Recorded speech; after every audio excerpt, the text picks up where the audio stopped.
Oo, ito na yung natapos ko ang orchids. Nilagay ko sa bunot. Yung binili ko to sa Shopee. Kasi walang mga utusan dito.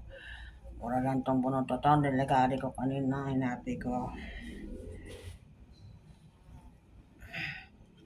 Tutusok mo lang alam pa dito sa bunot ko. Ganyan lang ang paggagawa. Kasi pagka halaman, magagawa mo lang gusto mo pag senior ka na, huwag ka lang magkakasakit.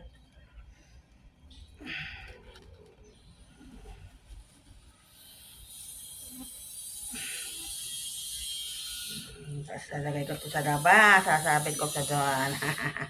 Diba? Pag matyaga ka, magagawa mo lahat ang gusto mo. Pag senior ka na, huwag ka na magkakasakit. Promise. Yan, sasabit ko na siya sa labas. Bye-bye!